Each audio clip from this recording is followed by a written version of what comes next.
3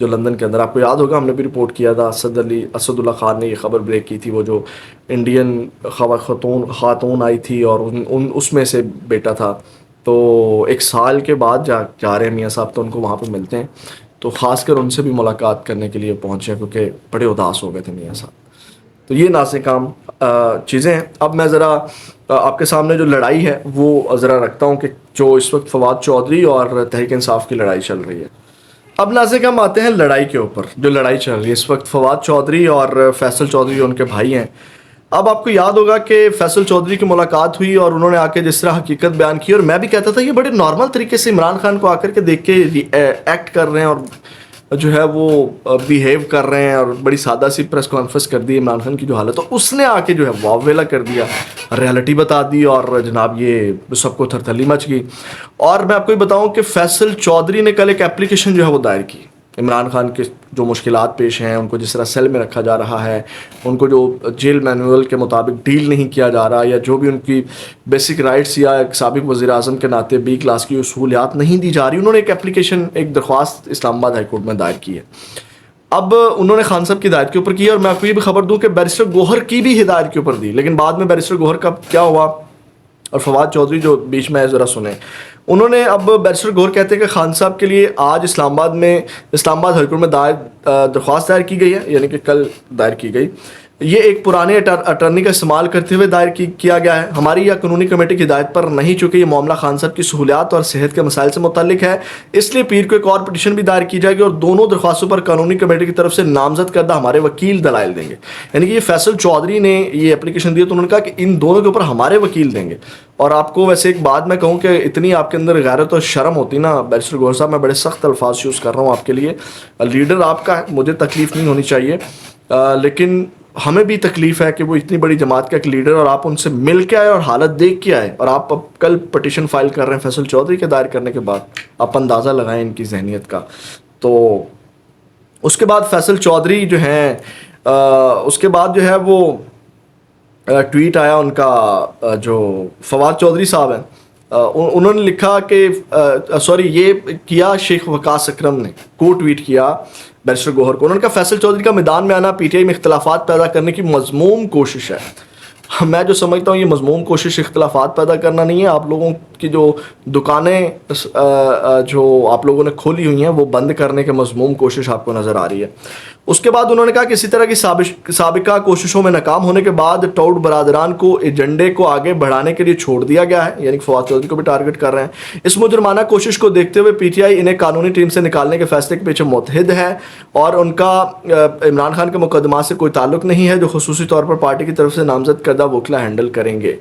پھر اس کے اوپر فواد چودھری نے کو ٹویٹ کیا، انہوں نے کہا فیصل نے PTI کے کارکنوں پر 500 سے زائد کیسز مفت کرائے. دوسری طرف آپ فواد حسن کا گھٹیا بھائی 7.5 لاکھ روپے تنخواہ لے رہا ہے، اور PTI کے تمام جو SMD اور میڈیا ورکرز کے بارے میں ایجنسیوں کو تفصیلات فراہم کی، جس کے نتیجے میں سینکڑوں افراد گرفتار ہوئے کارکنوں کی، اور تم کسی BC کے وفادار نہیں ہو. یہ جو دوسرا میں نے ٹویٹ پڑھا تھا فیصل چودھری کا میدان میں آنا، یہ رؤف حسن نے کیا تھا، اور رؤف حسن کو فیصل انہوں نے جواب دیا ہے فواد چودھری نے. اب ناظرین کا معاملہ یہاں نہیں رکتا، پھر معاملہ آگے بڑھتا ہے. تو شیخ وقاص اکرم اب آتے ہیں، وہ کہتے ہیں PTI leadership stands with the decision میں بی secretary general with respect of Faisal Chaudhry. یعنی کہ انہوں نے کہا کہ ہم سلمان اکرم راجہ کے جو ہے وہ ساتھ کھڑے ہیں، کیونکہ وہی چیزوں کو ڈیل کر رہے ہیں. اب ناظرین کرام اس سب کے اندر جو فیصل چودھری ہیں، آپ کو پتا سلمان اکرم راجہ نے ان کے حوالے سے بات کی تھی کہ آپ میرے چپراسی کے بارے میں پوچھیں گے بلا بلا. تو یہ کرن ناز کے پروگرام میں تھے، تو ان سے جب سوال کیا گیا اس بارے میں کہ آپ کچھ کہنا چاہیں گے، تو انہوں نے کہا کہ میں سلمان اکرم کے بارے میں بات کر کے وقت ضائع نہیں کرنا چاہتا، میں ان کو اس قابل نہیں سمجھتا کہ ان کی کسی بات کا جواب دوں. میرے لیے بھی سلمان اکرم راجہ کا وہی سٹیٹس ہے جو انہوں نے کہا تھا. تو یہ ناظرین کام جو ہے وہ اس کے بعد فواد چودھری کا ایک اور ٹویٹ آتا ہے، وہ کہتے ہیں تحریک انصاف کی موجودہ لیڈرشپ کا حال یہ ہے کہ اسلام آباد سے ایک موصوف کی پہلی نوکری 4000 روپے ماہانہ IB کا انفارمر ہونا تھی. اب یہ ماشاءاللہ اینٹی اسٹیبلشمنٹ موومنٹ لیڈ کریں گے. اب یہ کون انفارمر ہے یہ آپ کو بہتر سمجھ سکتے ہیں. سلمان اکرم راجہ کے حوالے سے انہوں نے بہت سے ٹویٹ کیے ہیں کہ آپ کو پتہ ہے پیناما میں جو رسیدیں وغیرہ بناتے رہے وہ سلمان اکرم راجہ تھے. اور پھر کچھ لوگ آئے فواد چودھری کے حق میں، ایک میاں عمر جمیل ہے، تو اس کے بعد جو ہے وہ سارے ایک ہو گئے فواد چودھری کے خلاف.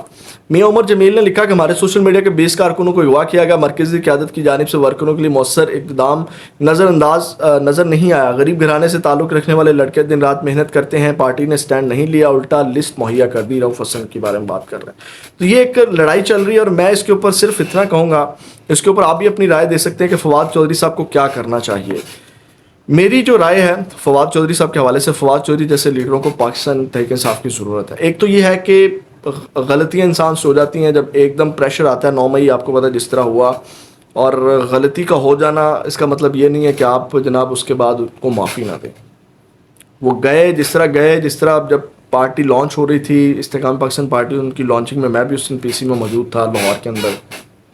فواد جو سب جس طرح چہرہ چھپا رہے تھے, وہ ویڈیو سب کے سامنے آ رہی تھی. مجبوریاں بن جاتی ہیں, بندہ غلطی کر بیٹھتا ہے, لیکن اس کے بعد بھی وہ جیل میں رہے اور ساری چیزیں انہوں نے کی. اور میرا خیال ہے کہ بہت یہ جو فواد چودھری سے جو ایک غرض ہے, یہ تو واضح سب بات کر رہے ہیں نا کہ سب کو اپنی دکانیں بند ہونے کا خدشہ ہے, لیکن فواد چودھری صاحب ان کی دکانیں بند نہ کریں. ڈیفینیٹلی برے وقت میں وہ بھی کسی نہ کسی طرح سٹینڈ کر کے کھڑے رہیں, یا پارٹی کو انہوں نے زندہ رکھا, یا لیڈ کرتے رہے, یا لے کر کے چلتے رہے.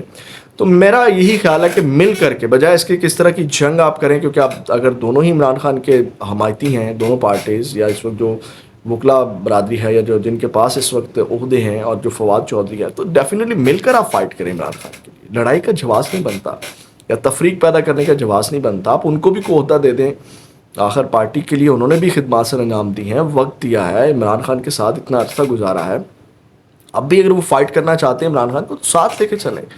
میرا خیال ہے کہ یہ پرسنل گرج انا سائڈ پہ رکھ کے میرے خیال ان تمام لوگوں کو پارٹی کے لیے فائٹ کرنا پڑے گی. باقی انشاءاللہ فواد چودھری صاحب سے بھی گفتگو کرنے کی کوشش کریں گے, ان کا انٹرویو کرنے کے حوالے سے, تو مزید چیزیں بھی جو ہیں وہ لے کر کے آئیں گے فواد چودھری صاحب کے حوالے سے. اپنا بہت زیادہ خیال رکھیے گا. پاکستان زندہ باد.